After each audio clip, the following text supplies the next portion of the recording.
জেলা স্বাস্থ্য দপ্তরের উদ্যোগে স্টপ ডায়রিয়া ক্যাম্পিংয়ের শুভ সূচনা করা হয় শুক্রবার দুপুর 2টায়।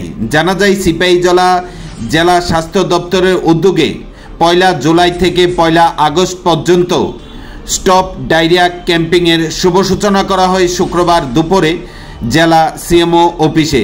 এই দিনে প্রধান অতিথি হিসেবে অনুষ্ঠানে উপস্থিত ছিলেন সিপাহীজলা জেলা পরিষদের সভাধিপতি সুপ্রিয়া দাস দত্ত, উপস্থিত ছিলেন জেলা স্বাস্থ্য আধিকারিক দেবাশিস দাস, উপস্থিত ছিলেন বিশালগড় মহকুমা স্বাস্থ্য আধিকারিক জ্যোতির্ময় দাস সহ জেলা শিক্ষা আধিকারিক মলভূমিক সহ অন্যান্য নেতৃত্বরা।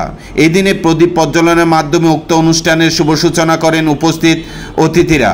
উত্তরীয় এবং ফুলের তোড়া দিয়ে অতিথিদের বরণ করে নেন জেলা স্বাস্থ্য দপ্তরের আধিকারিকরা। এই দিনে জেলা স্বাস্থ্য দপ্তরের উদ্যোগে আয়োজিত স্টপ ডায়রিয়া ক্যাম্পিংয়ে বিভিন্ন মহকুমা হাসপাতালে স্বাস্থ্যকর্মীদেরও উপস্থিতি ছিল লক্ষণীয়। আলোচনা করেন জেলা সভাধিপতি সুপ্রিয়া দাস দত্ত।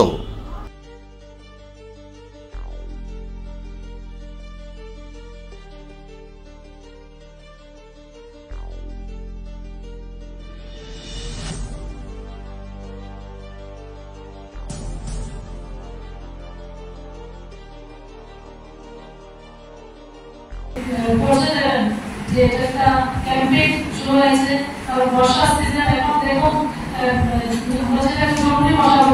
এটাও উপদ্রব এখন বেড়েছে। তো বাড়ির আশেপাশে পরিষ্কার তাদের জল চলছে না। মোট কথা হলো সবার মধ্যে ছড়িয়ে দেওয়া যে স্বচ্ছ বাড়ির মধ্যে এটা সব থেকে বড় ওষুধ অবলম্বন আমাদের সবাইকে এটা মেনে চলতে হবে। আজকে এই অনুষ্ঠানকে সফল করার জন্য আপনারা সবাই এসে এবং আমাদের কর্মসূচি জানিয়েছেন তার জন্য একটা ধন্যবাদ। আশা রাখি আমাদের নেতৃত্বে আমাদের সিপাহীজলা জেলা স্বাস্থ্য পরিষেবার দিক দিয়ে যেন শ্রেষ্ঠ হিসাবে দৃষ্টান্ত রাখতে পারে সে আশা